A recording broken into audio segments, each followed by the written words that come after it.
은퇴 후 드디어 평생 바라던 자유와 여행의 시간이 찾아왔습니다. 한적한 해변에서 책을 읽고 유럽의 고성을 돌아다니며 여유를 만끽하리라 꿈꾸셨죠. 그런데 이상하게도 그토록 기다렸던 여행이 몇 번 지나고 나면 문득 이게 전부인가? 라는 생각이 들곤 합니다. 50대, 60대에 접어든 많은 분들이 공감하는 이 놀라운 현상은 왜 생길까요? 여행이 지루해진 이유, 그리고 진짜 우리가 원하는 행복은 무엇인지 함께 이야기해 봅시다. 은퇴 후 여행이 지겨워지는 이유와 이를 극복하는 방법.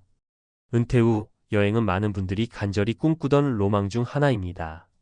평생 직장과 가정에 묶여 지냈던 시간들, 숨가쁘게 지나온 인생의 한 챕터가 끝나고 이제야 나만의 자유로운 삶을 누릴 때라고 생각합니다. 하지만 몇 달 혹은 몇 년 지나고 나면 의외로 이런 말이 자주 나옵니다. 여행도 결국 다 거기서 거기더라고요.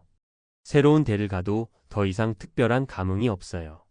정말 좋아서 시작했는데 이젠 그냥 지겹네요. 왜 이런 일이 생길까요?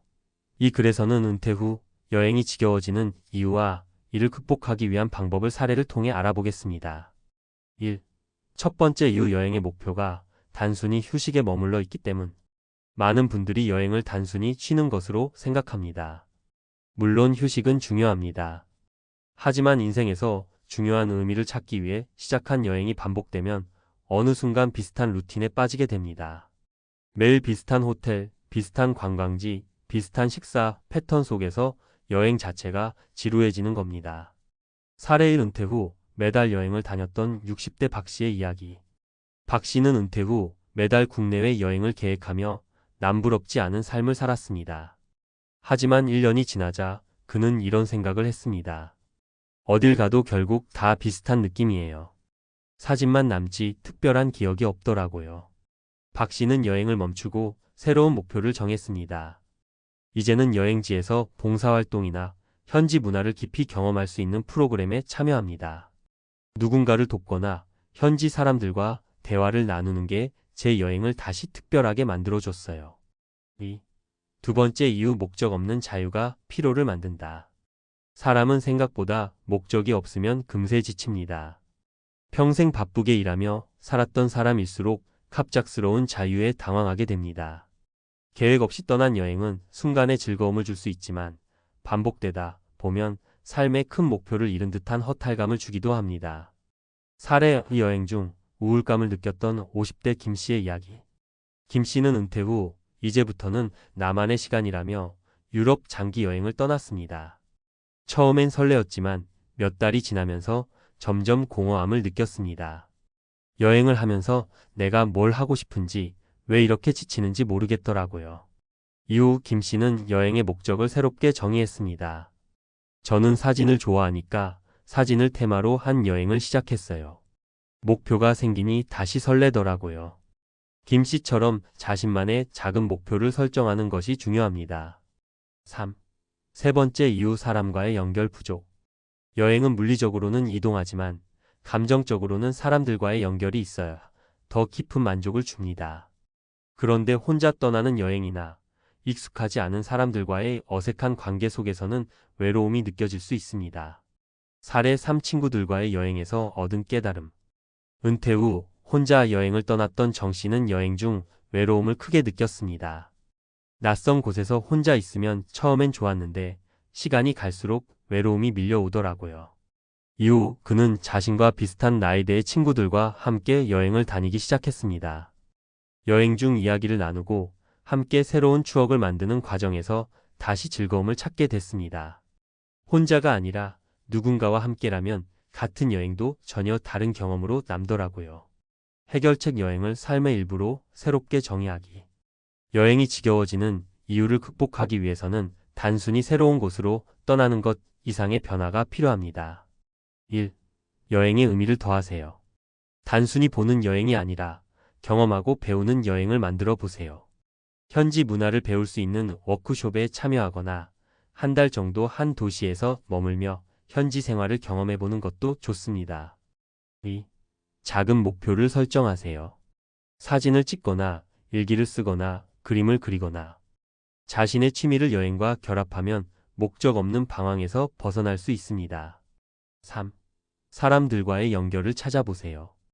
혼자만의 여행이 외로워진다면 가족이나 친구 혹은 같은 관심사를 가진 사람들과 함께 여행을 떠나는 것도 좋은 방법입니다. 동행자가 주는 안정감과 새로운 관계에서 오는 즐거움이 큰 힘이 됩니다. 맺은 말.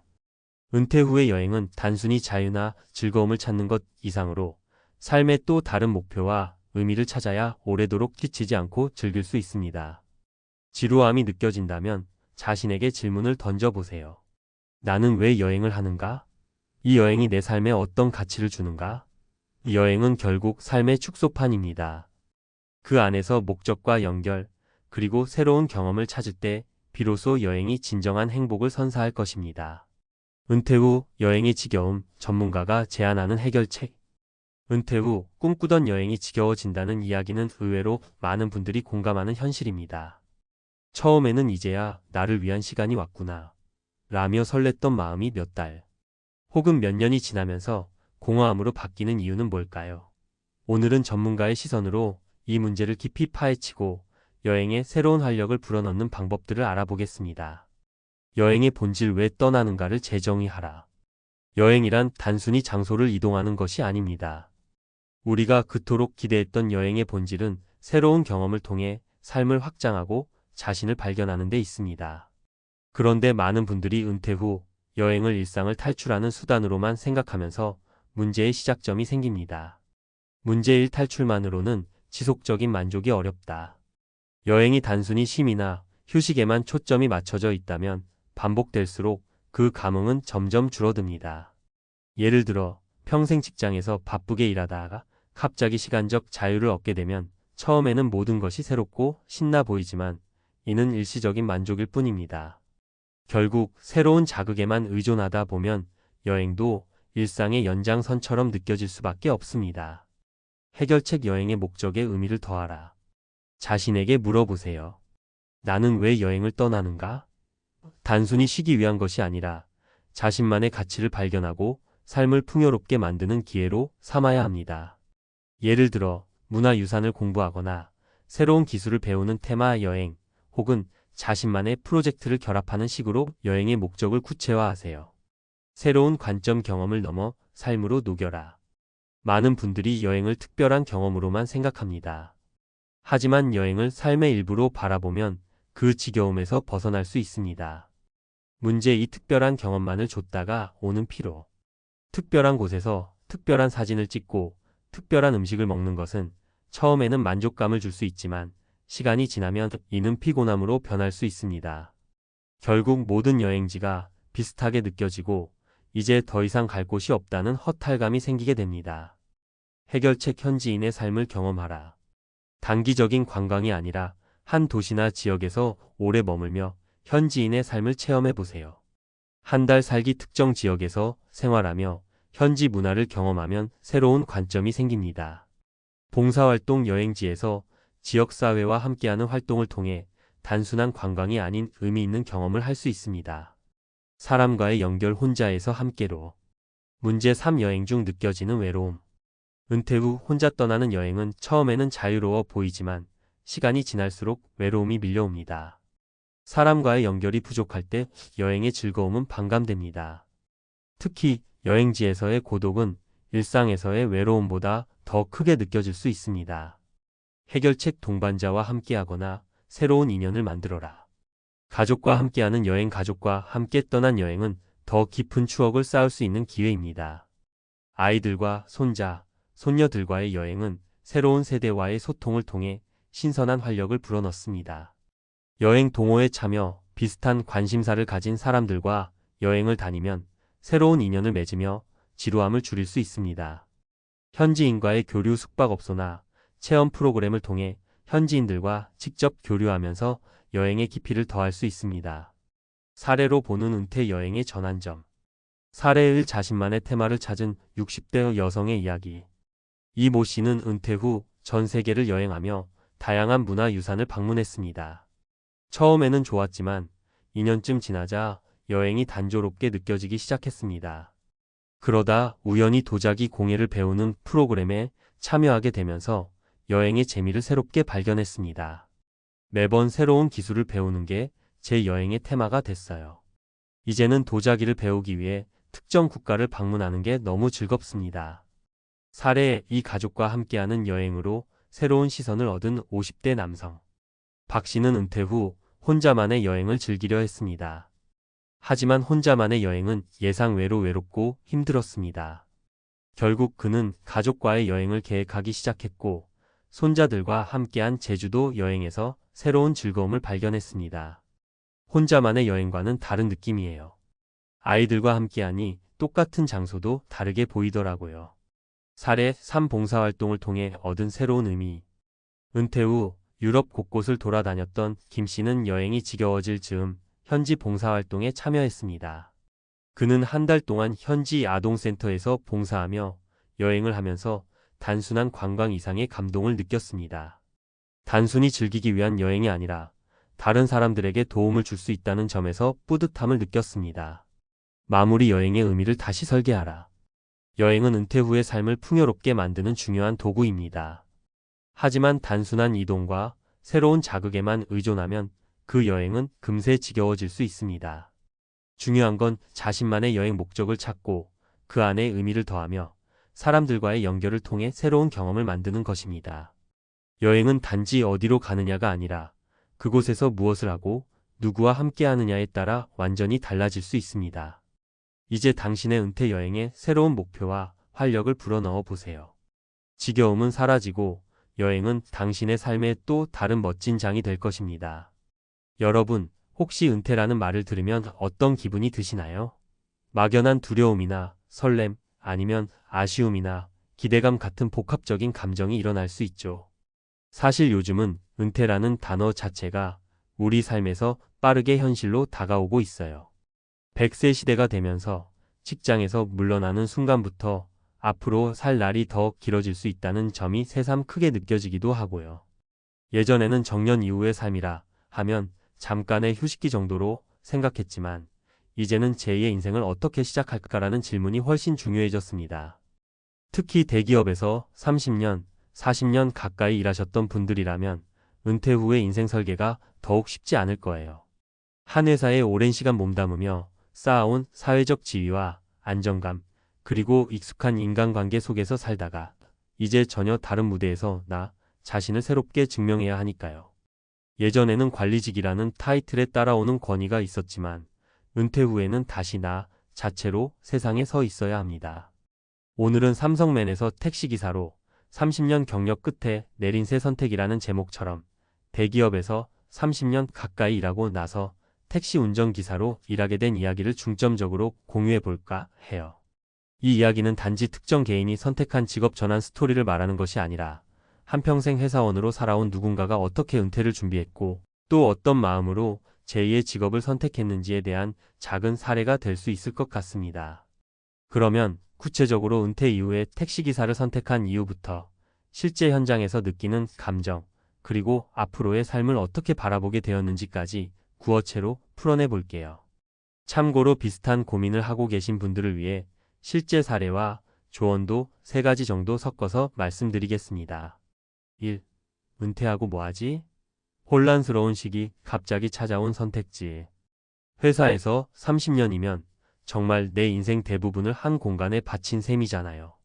그런데 어느 날 나에게 퇴직 통보 혹은 정년 도래 소식이 오면 참 어색하기도 하고 막막하기도 해요. 정년을 하면 내가 아침에 일어나 무엇을 해야 할지, 주말 같은 쉬는 날과 평일이 어떻게 다를지 막연하게 짐작은 되지만 실제로 체감해보니 전혀 다른 이야기더라고요. 지금 내 나이에 다른 회사에 들어갈 수도 없고 그렇다고 그냥 집에서 놀기에는 너무 이른 것 같고 내게 남은 선택지는 뭐가 있지? 하는 생각이 머릿속을 채워버리는 거죠. 그렇게 여러 가지 고민을 하다가 내가 운전을 좋아하니까 게다가 큰 기술이 없더라도 바로 뛰어들 수 있는 일이니 택시기사를 해볼 수 있겠다고 마음먹는 분들이 주변에 꽤 있어요. 실제로 몇몇 분들은 택시회사에서 운전기사로 일하면서 직접 소득을 만들어내고 사람도 만나고 또 시간을 의미 있게 쓰고 있습니다. 여기서 중요한 포인트는 내가 좋아하는 일 또는 내가 비교적 수월하게 할 수 있는 일을 찾았다는 거예요. 한편으로는 대기업 임원이던 분이 갑자기 택시 운전을 한다고?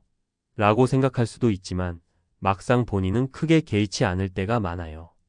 왜냐하면 삼성에 다닐 때부터 이미 은퇴 후 할 만한 일을 몇 년 동안 고민해 왔기 때문이죠.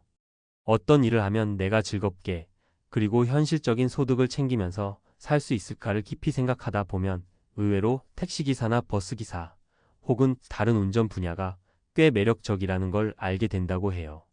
사례 1어 씨는 삼성전자 연구직에서 정년퇴직을 하고 나서 안정을 위해 휴식을 한 달 정도 취했다고 해요.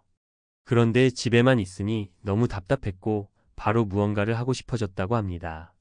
그러던 중 지인의 소개로 택시 운전을 경험하게 되었는데 생각보다 승객들과 주고받는 가벼운 대화가 재밌었다고 해요. 또 길을 찾고 운전하는데 큰 어려움이 없었고 이게 또 하나의 서비스업이구나 하는 생각에 책임감도 느꼈다고 합니다. 처음에는 내가 삼성에서 연구직을 했던 사람인데 하는 자존심 때문에 망설여졌지만 막상 부딪혀보니 직업에 대한 편견이 사라지고 손님에게 안정과 편의를 제공하는 게 작지만 뿌듯한 행복이 되었답니다. 이 길이 정말 내 길인가? 택시 운전을 하며 느낀 점. 그러면 대체 택시 운전기사로 일하면 어떤 매력이 있을까요? 몇 가지로 정리해 볼 수 있겠는데요. 수입 측면 아무래도 자신의 노동에 따른 즉각적인 수입이 생기죠. 은퇴 후에 가장 큰 고민 중 하나가 경제적 안정을 어떻게 유지할까인데 완전히 백수로 지내기보다는 일정한 수입이 생기는 쪽이 훨씬 마음이 편하다고 해요. 물론 초반에는 택시 업계가 어떻게 돌아가는지, 출퇴근 피크 시간대나 손님이 많은 지역 등을 파악하는 데 시간이 좀 걸릴 수 있습니다. 그러나 어느 정도 노하우를 습득하고 루트를 익히면 일한 만큼 돈을 벌 수 있다는 점이 가장 매력적이라고들 하시더라고요.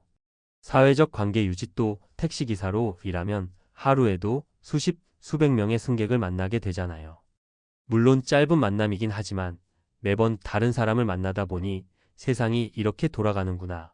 요즘 젊은 사람들은 이런 고민을 하는구나 하는 걸 실시간으로 느낄 수 있어요.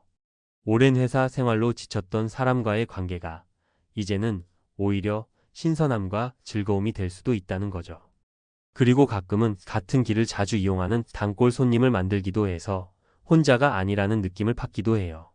자유로운 근무 시간 일반 회사에 다닐 때는 출퇴근 시간이 정해져 있고 휴가나 쉬는 날도 상사의 승인이나 여러 절차를 거쳐야 했지만 택시기사는 본인이 원하는 대로 시간을 비교적 조절할 수 있어요.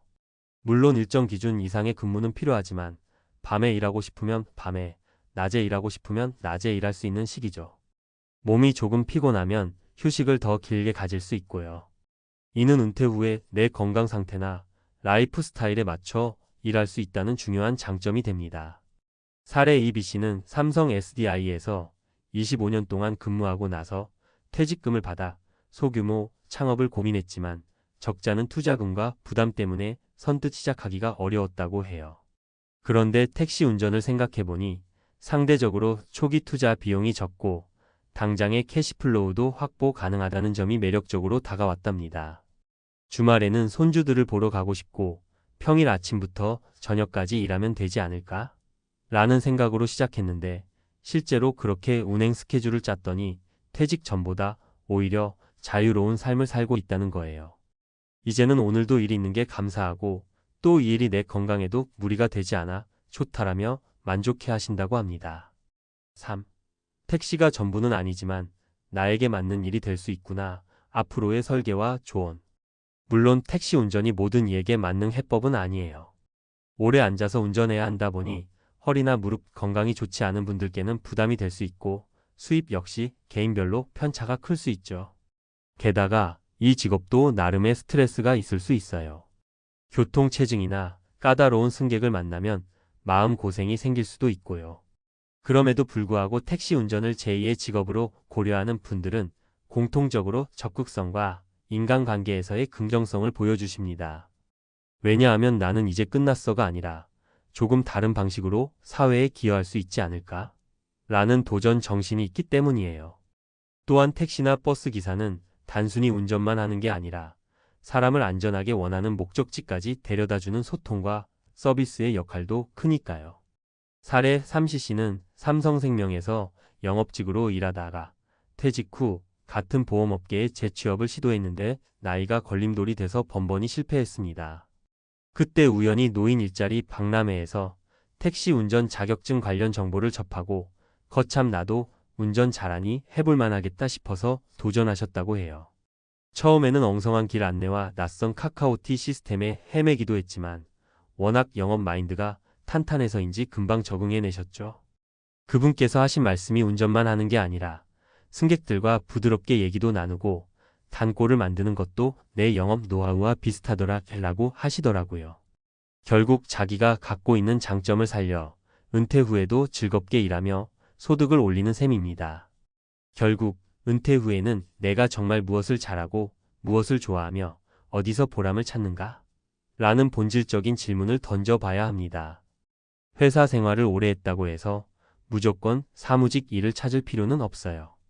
내게 맞고 내가 원하면 그리고 사회에 조금이라도 기여할 수 있는 길이라면 도전해 볼 만한 가치가 충분하죠. 사실 나이와 직업의 공식은 예전처럼 딱딱하지 않거든요. 신입사원 연령 제한도 점차 완화되고 다양한 형태의 프리랜서나 자영업자 혹은 플랫폼 노동이 생겨나면서 은퇴 후에도 할 수 있는 일이 많아졌습니다. 결론 은퇴 후의 선택은 나의 삶을 재창조하는 기회. 삼성맨에서 택시기사로 30년 경력 끝에 내린 새 선택이라는 제목이 주는 울림은 우리에게 은퇴가 마치 끝이 아니라 또 다른 시작이 될 수 있다는 걸 보여줍니다. 30년간 쌓아온 경험과 책임감, 그리고 대인관계 능력이 사실은 어디서든 빛을 발할 수 있거든요. 그걸 새롭게 펼칠 무대가 택시라는 공간일 수도 있고 다른 업종이나 취미 활동일 수도 있어요. 대기업에서 일하든 중소기업에서 일하든 혹은 공무원으로 재직하셨든 간에 은퇴는 누구에게나 오는 과정이고 그 과정이 끝이 아닌 또 다른 시즌의 시작이 되죠. 중요한 건 그 시즌을 어떻게 맞이하느냐, 그리고 내가 어떤 태도로 도전하느냐예요. 한 번뿐인 인생에서 한 회사를 바라보는 시선이 달라질 수 있듯이 자신을 바라보는 시선도 달라져야 하고요. 그러니 혹시 지금 은퇴를 앞두고 혹은 은퇴 후의 삶이 막막하게 느껴지신다면 내가 좋아하는 건 뭘까? 내가 잘할 수 있는 것, 해보고 싶은 것은 뭘까? 라는 질문부터 차근차근 던져보세요. 그 다음에는 주변에서 작게나마 실현 가능한 일거리를 찾고 도전해보면서 나에게 맞는 직업이 무엇인지 시험해보셔도 좋겠습니다. 겉으로 보기엔 생소하거나 예상치 못했던 길이 의외의 보람과 즐거움을 줄 수도 있으니까요. 무엇보다 중요한 건 난 이제 나이가 많으니 안 돼. 30년 동안 다른 것 해본 적도 없는데 무슨 수로? 하는 부정적인 마음을 거두고 작은 용기부터 내보는 겁니다. 나이를 떠나서 내가 새로운 일을 하고 싶고 누군가에게 필요한 역할을 해줄 수 있다면 그걸로 충분하다고 생각해요. 그리고 그렇게 하루하루 의미 있게 보내다 보면 어느새 다시 활력을 되찾은 자신을 발견하게 되실 거예요. 결국 택시기사라는 직업에 대한 호불호를 떠나서 누구든 은퇴 후 삶은 새로운 기회일 수 있다는 점이 가장 핵심 메시지입니다. 삼성맨에서 택시기사로라는 이야기처럼 내 경력이 무엇이든 어떤 분야에서 일했든 간에 인생 이막에서는 과감한 선택을 할 수 있다는 거죠. 그리고 그 선택이 꼭 화려하거나 대단할 필요도 없어요. 내 삶에 맞고 내가 책임감과 재미를 함께 느낄 수 있다면 그것이야말로 제대로 된 선택이 될 테니까요. 여러분도 자신만의 제2의 무대, 제2의 직업을 찾으시는 여정에서 한 번쯤은 내가 좋아하면서도 내게 현실적인 도움을 주는 길이 무엇인지 가만히 떠올려 보시길 바랍니다. 그리고 그 길에 작지만 소중한 첫 발걸음을 내딛어 보세요. 그 한 걸음이 내일의 나를 완전히 다른 사람으로 만들어 줄지도 모르잖아요. 은퇴 후 삶을 고민하시는 분들 모두 지치지 말고 자신만의 새로운 기회를 멋지게 만들어 나가시길 진심으로 응원합니다. 월급이 끊긴 순간 후의 시작. 59세 퇴직자의 씁쓸한 고백. 여러분 혹시 이런 상상 해보신 적 있으신가요? 매달 들어오던 월급이 뚝 끊기고 회사에서 팀장님이라 불리며 누리던 자리가 하루아침에 없어지는 순간 말이죠. 머릿속으로야 다들 이제 퇴직하면 편하게 쉬면서 내가 하고 싶은 취미도 즐기고 그동안 못 누렸던 여유도 찾을 거야 라고 생각하곤 합니다. 그런데 막상 그날이 닥쳐보면 생각보다 훨씬 큰 공허함과 불안감이 몰려와서 당황하게 된다는 이야기 들어보신 적 있으신가요? 오늘은 59세 퇴직자의 입장에서 바로 그 월급이 끊긴 순간에 찾아오는 후회와 씁쓸함, 그리고 실제로 겪은 충격적인 에피소드를 중심으로 이야기를 해보려 합니다. 은퇴를 눈앞에 두고 계시거나 혹은 이미 은퇴하셨지만 아직 마음 한켠에 허전함이 가시지 않는 분들이라면 한 번쯤 귀 기울여 보실 만한 내용이 아닐까 싶어요. 제가 전해드릴 세 가지 사례는 모두 다르게 시작되었지만 그 끝은 꽤나 비슷한 고민으로 귀결됩니다. 아, 내가 미리 준비했어야 했는 데라는 후회죠. 물론 늦었다고 생각할 때가 가장 빠른 법이긴 합니다. 하지만 이왕이면 조금이라도 더 일찍, 조금 더 구체적으로 준비할 수 있다면 훨씬 좋겠죠? 이 글이 누군가에게는 아차 하며 마음을 돌이킬 수 있는 기회, 혹은 아직 모르는 앞으로의 삶을 구체적으로 그려보게 해주는 작은 계기가 되었으면 좋겠습니다. 1. 첫 번째 사례. 퇴직 후 불청객처럼 찾아온 나 홀로 시간. A씨는 공기업에서 25년을 근무했습니다. 59세에 드디어 퇴직하게 되었는데 처음에는 들뜬 마음이 컸다고 해요. 드디어 모든 의무에서 벗어나는구나. 이제 내 시간은 오롯이 나를 위해 쓰면 되지. 하고 말이죠. 그런데 말입니다. 막상 퇴직하고 나니 손에 쥔 것보다 놓쳐버린 게 더 크게 느껴지기 시작했다고 해요. 일단 아침에 일어날 이유가 없으니 쉽게 늦잠을 자게 되고 한두 번은 좋았지만 세 번째 날부터는 이상하게 마음이 불안하더랍니다. 늘 출근 준비하느라 분주하던 시간대를 멍하니 보내니까 스스로 쓸모없는 사람이 된 것만 같은 느낌이 들었다는 거예요. 아니, 이렇게 노는 게 뭘까 싶어서 TV를 틀면 아침부터 시사 프로그램이나 드라마가 나오죠. 한두 시간 보다가 갑자기 이게 내 하루의 전부가 되어버리는 건 아닐까 하는 공포가 스멀스멀 올라옵니다. 그리고 예전 직장에서의 뿌듯했던 순간, 팀장님이라 불리며 어떤 문제를 해결해냈을 때의 성취감이 그리워지기 시작해요. 그렇다고 다시 회사에 돌아갈 수도 없고 아내나 자녀에게 그런 고민을 털어놓기도 못하니까 점점 혼자 우울해지고 외톨이가 되는 것 같은 기분이 들었다고 하죠. 결국 A씨는 자신이 꿈꾸던 퇴직 후 여유로운 일상이 아니라 목적 없이 방황하는 나 홀로 시간에 지쳐버렸습니다. 이 사례에서 얻을 수 있는 깨달음은 간단해요. 퇴직 전부터 내가 어떤 삶을 살고 싶고 구체적으로 무엇을 하며 보낼 것인지를 고민해야 한다는 겁니다. 그냥 회사 안 가도 돼서 좋겠다 수준의 막연한 기대감만으론 금방 지루해지고 외로워지기 십상이거든요. 두 번째 사례. 뚝 끊긴 월급에서 오는 심리적 압박감. B씨는 퇴직 전까지는 경제적으로 크게 걱정할 필요가 없었습니다. 공기업에서 꽤 안정적인 급여를 받았고 이미 내 집 마련도 어느 정도 해둔 상태였기 때문이죠. 그래서 당연하게도 이제 퇴직하면 수입은 좀 줄겠지만 그래도 연금이나 퇴직금 조금 모아둔 돈이 있으니까 괜찮겠지라고 생각했답니다. 하지만 막상 퇴직하고 나서 보니 월급이란 게 정말 매달 제때 정확히 들어왔다는 점이 얼마나 큰 안정감을 줬는지 깨닫게 되었다고 해요. 한 달에 들어올 돈이 분명하게 정해져 있으니 저축이나 지출 계획을 세우기도 쉬웠는데 갑작스레 큰 돈 퇴직금을 한 번에 받으니까 어디에 어떻게 써야 할지 막막해졌다고 합니다. 한동안은 여유롭게 지내겠지 했던 B씨도 은근슬쩍 늘어나는 지출에 제동을 걸기 어려웠다고 해요. 식비, 공과금, 취미생활비, 가족들에게 줄 용돈, 그리고 예상치 못한 병원비나 수리비 같은 잡다한 지출들이 한꺼번에 몰려오니까 슬슬 불안감이 커지는 거죠. 그러다 보니 퇴직 전에는 관심 없던 재테크 책을 잔뜩 사서 읽어보고 지인들에게 투자 정보를 묻기도 했는데 이미 60을 바라보는 나이에 새로운 투자 방법을 익히고 시험해보는 게 결코 쉬운 일이 아니었다고 합니다. 뭔가 배워서 시도해야겠는데 겁이 나는 거예요. 이 돈 잘못 굴렸다간 손해만 보는 건 아닐까 싶으니까. 그렇게 우왕좌왕하면서 마음고생만 심해졌다는 겁니다. 결국 B씨가 말하길 우리는 막연히 퇴직금과 연금이 있으니 괜찮겠지라고 안심하면 안 된다는 거예요. 내가 매달 얼마를 쓰고 은퇴 후에는 어느 정도 지출 구조로 살아갈지 구체적인 계획이 필요하다는 거죠. 그리고 그 기반이 되는 것은 결국 퇴직 전부터 꾸준히 해오던 저축 습관 혹은 경제적 투자적 안목이 될 테고요. 3.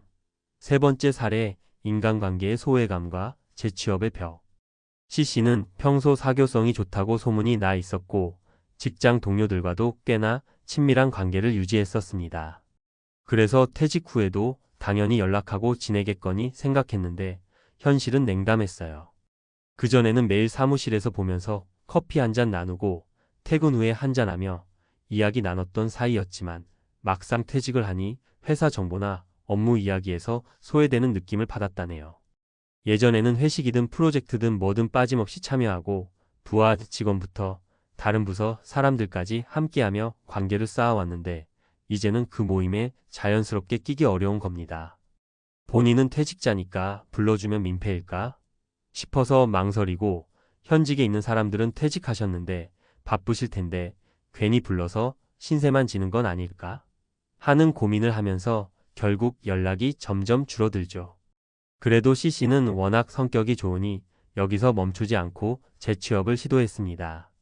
평소 가지고 있던 경력이 있으니 작은 회사나 기관의 컨설턴트나 계약직 형태로 일할 수 있지 않을까 싶었던 거죠.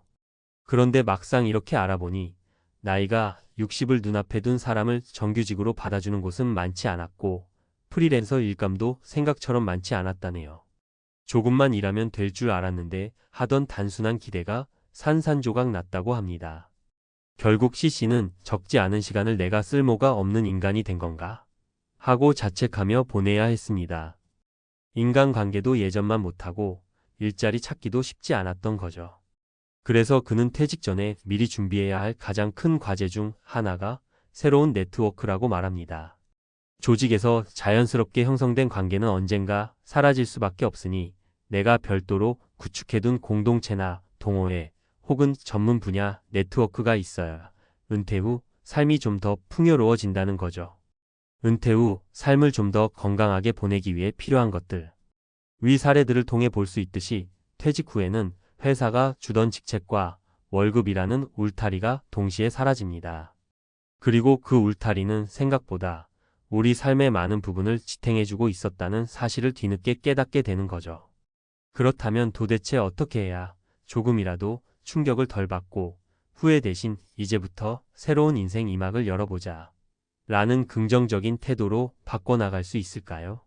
몇 가지 방법을 정리해 보겠습니다. 은퇴 전부터 구체적인 활동 계획 세우기. 단순히 더 쉬겠다가 아니라 매주 3번씩은 운동을 하고 격주마다 봉사활동을 해볼까? 처럼 구체적인 스케줄을 잡아보는 겁니다. 사람들이 은퇴하고 첫 1년이 정말 중요하다고 하잖아요. 그 기간에 무엇을 할지 미리 구체적으로 정해두면 공허감을 덜 수 있습니다. 재무계획 수립. 퇴직금이 들어오면 우선 어디에 얼마를 배정할지 확실히 정하고 출발하는 게 좋습니다. 투자든 예적금이든 혹은 연금 상품이든 간에 어느 정도는 전문가 도움을 받을 필요도 있습니다. 돈이란 게 가만히 두면 점점 줄어들기 마련이고 어떤 식으로든 굴려야 한다면 성급한 결정보다는 체계적인 학습과 준비가 필요하니까요. 관계와 네트워크 유지 확장. 회사를 그만두면 자연스레 소원해지는 인맥이 생깁니다. 또래 친구들이나 가족, 이웃과의 관계를 더 공고히 하는 데 노력이 필요해요. 또한 자신이 좋아하는 활동이나 취미를 통해 새로운 사람들을 만나는 것도 굉장히 큰 힘이 됩니다. 이런 관계를 통해 얻는 정보와 정서적 지지는 은퇴 생활의 외로움을 덜어줄 뿐 아니라 때로는 새로운 일거리와 취미 기회를 열어주기도 하죠. 자기 정체성 점검. 회사원, 팀장, 과장 우리는 직급과 명함을 붙잡고 살아왔다고 해도 과언이 아니죠. 하지만 퇴직하고 나면 나는 누구인가라는 질문에 답하기가 갑자기 막막해집니다. 그래서 내가 이외에 어떤 가치를 추구하는 사람인지 미리 생각해보고 그 부분에 에너지를 쏟는 연습을 하는 것이 좋습니다. 마음 관리. 은퇴 후엔 우울감에 빠지기 쉬워요. 자신이 무가치해진 것만 같고 세상이 나를 외면하는 것처럼 느낄 수도 있습니다. 이럴 때일수록 일기를 쓰거나 전문가와 상담을 하거나 운동이나 명상을 통해 마음의 안정을 찾으려는 노력이 중요합니다. 마치며 살면서 우리 모두는 어느 시점에선가 일을 그만두게 됩니다. 요즘은 100세 시대라고 하잖아요. 60세 전후에 퇴직한다 해도 앞으로 3040년을 더 살아가야 합니다. 이제 좀 편하게 쉬어야지라고 생각하기엔 그 시간이 결코 짧지 않죠. 월급이 끊긴 순간 후회가 시작된다. 이 말에는 어느 정도 사실이 담겨 있지만 꼭 모든 사람이 똑같이 후회만 하면서 살아갈 필요는 없습니다. 우리는 다른 사람들의 경험을 통해 미리 깨닫고 준비하고 대안을 마련할 수 있어요.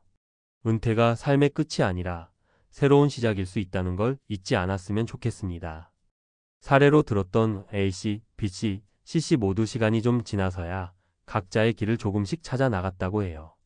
A씨는 지역 동호회를 만들어서 소소한 봉사활동과 등산 모임을 운영하며 즐거움을 찾았고, B씨는 재무 설계를 다시 해서 무리하지 않는 선에서 적절한 투자와 저축을 이어가며 안정감을 되찾았다고 합니다.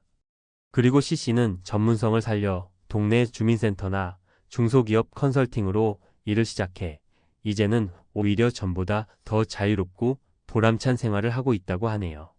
그러니 혹시라도 나는 이제 직장에서 나왔는데 대체 뭘 해야 하는 걸까 하고 막막한 분이 계시다면 너무 좌절하지 않으셔도 됩니다. 한 걸음씩 지금부터 준비하고 늦었다 싶으면 그 자리에서 시작하셔도 전혀 늦지 않습니다. 내가 그동안 직장에서만 인정받는 사람이었다면 이제부터는 내 삶의 무대에서 나를 세워주는 사람이 되어보는 거예요. 결국 은퇴 후 삶의 주인공은 나 자신이니까요. 앞으로 퇴직은 점점 많은 사람들이 겪게 될 인생 전환점입니다. 그 순간의 충격과 공백감은 어느 누구도 완전히 피할 수는 없을 거예요. 다만 그 충격을 최소화하고 공백을 새로운 기회로 바꿀 수 있는지는 얼마나 준비되어 있느냐에 달려 있습니다. 오늘 이야기가 그 준비에 조금이나마 도움이 되길 진심으로 바랍니다. 30년 만에 퇴직 최연소 임원의 은퇴 후 충격적인 일상. 한때 잘 나가던 최연소 임원이었습니다. 동기들보다 5년은 빠르게 임원이 되었고 성과도 잘 냈죠. 늘 앞서 달리던 사람이었습니다. 그런데 정작 은퇴 후 그가 맞닥뜨린 현실은 뜻밖이었습니다. 회사에선 박수 받으며 퇴직했지만 집에 돌아오니 할 일이 없는 사람이 되어 있더라는 거예요. 이 얘기 남 얘기 같지 않지 않나요? 지금 50대 후반이거나 60을 앞둔 분들 다들 은근히 퇴직 이유가 걱정이잖아요. 누군가는 이렇게 말합니다. 지금 열심히 일했으니 퇴직하면 좀 쉬면서 여행도 다니고 취미도 즐기며 살 거야. 하지만 현실은 그렇지 않습니다. 시간이 너무 많고 돈은 생각보다 부족하고 무엇보다도 내가 누구인가에 대한 정체성 혼란이 오는 게 진짜 문제입니다. 오늘은 바로 그 이야기입니다. 성공한 커리어를 가졌지만 은퇴 후 예상치 못한 현실을 겪은 임원의 사례를 통해 우리가 은퇴 전에 무엇을 준비해야 하는지 살펴보려 합니다. 1. 명함 없는 삶에 적응 못한 어씨 정체성 상실. 어씨는 지방 국립대를 졸업하고 실력 하나로 대형 시중은행에 입사해 39세에 지점장이 되고 45세에 최연소 본부장이 됐습니다. 모범 사례였죠. 그런 그가 59세에 임원직에서 퇴직했습니다. 회사는 꽃다발을 안겨줬고 후배들은 레전드 선배라며 송별사를 했습니다. 그런데요. 문제는 그 다음 날부터 시작됐습니다. 명함을 내밀 일이 없으니 사람을 만날 일도 없고 누가 자신을 찾는 사람도 없었습니다. 가족들도 그동안 워낙 바빴던 그를 불편해했고 왜 자꾸 잔소리하냐며 거리감을 뒀습니다. 그는 우울감에 시달렸고 내가 쓸모없는 사람이 된 건가라는 생각이 들기 시작했죠. 명함을 잃는다는 건 단순히 직장을 그만둔다는 의미가 아니었습니다. 내가 누구인지라는 존재의 이유를 잃는 순간이었습니다. 2. 연금이 많아도 불안한 B씨 경제적 착각. B씨는 같은 은행에서 어씨와 동기였고 퇴직할 당시 퇴직금 포함 6억 원 정도를 손에 쥐었습니다. 거기에 퇴직연금이 매달 250만 원씩 나왔고요. 표면적으로만 보면 꽤 괜찮은 은퇴 자금입니다. 하지만 문제는 생활비였습니다. 아내는 예전처럼 소비를 유지하려 했고 자녀들은 대학원에 다니느라 계속 돈이 들어갔습니다. 아플 때 병원비, 경조사, 차량 유지비 등등. 1년 반 만에 6억 중 1억이 사라졌습니다. B씨는 어느 날 이렇게 말했습니다. 연금이 있다고 안심했는데 이게 평생 가는 돈이 아니라는 걸 알았어요. 아무 준비 없이 은퇴하면 연금도 사라지는 통장 숫자일 뿐이더라고요. 결국 그는 경비 일자리를 구해 월 100만 원을 추가로 벌고 있습니다. 돈보다 중요한 건 지출을 통제하는 능력이었습니다. 3. 바쁘게 살아도 외로운 CC 관계 단절. CC는 비교적 준비된 은퇴자였습니다. 퇴직 전에 자격증도 따고 평생교육원에서 강의도 준비했죠. 그래서 퇴직 후에도 바빴습니다. 일주일에 2번은 강의하고 나머지는 골프와 등산 모임도 다녔어요. 하지만요, 어느 순간 마음속 공허함이 찾아왔습니다. 가족들과 대화는 줄고 예전 동료들과의 교류도 끊기다 보니 소속감이 사라졌던 거죠. 어디에 있어도 나만 겉도는 느낌이 든다며 말했습니다. 사람이랑 어울려도 깊은 대화가 안 되면 더 외롭더라고요. 그때 알았어요. 인간관계는 직장이라는 울타리 덕에 가능했던 거구나. 결국 그는 매주 지역 도서관에서 독서 모임을 만들고 정기적으로 자원봉사를 하며 진짜 연결감을 찾기 시작했습니다. 그렇다면 우리는 무엇을 준비해야 할까? 이 세 사람의 이야기를 통해 보셨듯이 은퇴는 단순한 퇴직이 아니라 삶의 패턴 자체가 바뀌는 커다란 전환점입니다. 우리는 다음 3가지를 반드시 준비해야 합니다. 1. 정체성 회복을 위한 나만의 역할 만들기. 직장 밖에서도 스스로에게 의미 있는 역할을 찾아야 합니다. 유튜브를 해도 좋고, 농사를 지어도 좋고, 글을 써도 좋습니다. 중요한 건 내가 이걸 하면 하루가 꽉 찬다는 경험입니다. 2. 수입보다 중요한 지출 습관 관리. 은퇴 후 수입이 줄어드는 건 당연한 일입니다. 그보다 더 중요한 건 소비 습관을 미리 바꾸는 겁니다. 지금부터 한 달 예산을 정하고 줄일 수 있는 곳부터 줄여보세요. 3. 인간관계의 질을 높이는 연습. 직장을 벗어나도 대화할 수 있는 사람을 3명 이상 만들어야 합니다. 그들과 주기적으로 만나며 감정을 나누는 시간을 가져야 해요. 인생 후반전엔 정서적 연결이 가장 큰 자산입니다. 마무리하며 한때 모든 걸 이룬 듯 했던 임원의 은퇴 후 삶, 그건 미래의 우리의 모습일 수 있습니다. 퇴직은 끝이 아니라 시작입니다. 회사가 안 불러도 누군가 찾지 않아도 스스로 나를 불러내는 삶. 그게 진짜 은퇴 준비입니다. 이 글을 읽고 있는 지금 당신은 무엇을 준비하고 있나요? 30년 만에 퇴직 최연소 임원의 은퇴 후 충격적인 일상. 이제는 나를 위한 삶을 설계해야 할 시간입니다. 많은 사람들이 은퇴를 해방이라고 생각합니다. 매일 아침 눈치 보며 출근하지 않아도 되고 회의 스트레스도 없고 이제는 자유롭게 살 수 있다고 말이죠. 하지만요, 그 자유는 곧 막막함이 됩니다. 아무도 나를 찾지 않는 그 하루하루를 마주하고 나면 그제야 깨닫게 되는 겁니다. 내가 생각했던 은퇴와 실제 은퇴는 다르구나. 특히 빠른 승진을 거쳐 퇴직한 사람일수록 이 충격이 큽니다. 왜냐하면 지금까지 모든 삶의 중심이 일이었거든요. 성공, 성과, 경쟁. 이런 단어들이 곧 나였던 사람들이니까요. 은퇴 후 우리가 진짜 마주하는 것들. 직장은 우리에게 월급만 주는 곳이 아닙니다.